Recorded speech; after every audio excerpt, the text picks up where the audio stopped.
اعوذ باللہ من الشیطان الرجیم بسم اللہ الرحمن الرحیم۔ السلام علیکم۔ صرف چند گھنٹوں کے اندر اندر ریاست نے اپنے آپ کو آٹو کریکٹ کر لیا۔ ہر چیز کی ایک حد ہوتی ہے۔ جب بھی آپ کوئی ریڈ لائن کراس کرتے ہیں تو یقیناً معاملات جو ہیں وہ سنبھالے جاتے ہیں۔ اقتدار کی جنگ میں اسی طرح ہوا کرتا ہے، جیسا کہ ہم نے گزشتہ روز جو ہے وہ دیکھا ہے۔ مولانا اشرف جلالی صاحب جو ہیں وہ خادم رضوی اور پیر افضل قادری سے الگ ہو گئے اور اندر کھاتے وعدہ معاف گواہ بننے کے لیے بھی تیار ہو گئے۔ آپریشن سے چند گھنٹے قبل ہی پیر افضل قادری اور خادم حسین رضوی کو یہ اطلاع مل چکی تھی کہ کچھ نہ کچھ ہونے والا ہے۔ چنانچہ جیسے ہی خادم حسین رضوی صاحب جو ہیں وہ گرفتار ہوئے ہیں، اسی وقت 8 منٹ کی ایک ویڈیو جو ہے وہ اشرف جلالی نے ریلیز کی،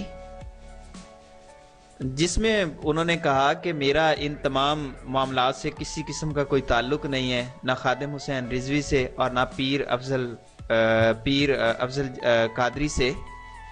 ہم اپنے آپ کو مکمل طور پر ان سے الگ رکھتے ہیں۔ ہماری الگ تحریک ہے اور ہم نے 25 نومبر کو کوئی احتجاج یا ہڑتال کی کال نہیں دی۔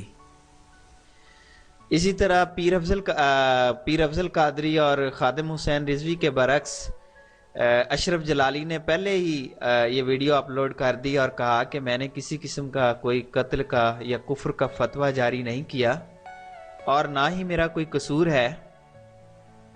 یہ سارا کا سارا کیا ہوا خادم حسین رضوی اور پیر افضل قادری کا ہے، لہٰذا مجھے بخش دیا جائے، کیونکہ میری تحریک لبیک اسلام کا خادم حسین رضوی اور پیر افضل قادری کی تحریک لبیک یا رسول اللہ پاکستان سے کوئی تعلق نہیں ہے، اور نہ ہی میں ان کے کسی قول اور فعل کا ذمہ دار ہوں۔ آپ نے دیکھا کہ اقتدار کی ہوس اور لالچ کیسی ہوتی ہے۔ یہ لوگ حالات سے پہلے کیا ہوتے ہیں اور جب برا وقت آتا ہے تو یہ کس طرح سے بدل جاتے ہیں۔ چنانچہ ساری دنیا نے دیکھا کہ منٹوں کے اندر کیسے پورا ملک جو ہے وہ کلین اپ ہو گیا اور یہ کینچوؤں کی طرح جو ہے وہ گرفتار ہو گئے، اور یہ جو فتویٰ فیکٹری جاری کرنے والے تھے ان کا کیا برا حال ہوا، یہ آپ سب نے اپنی آنکھوں سے دیکھا۔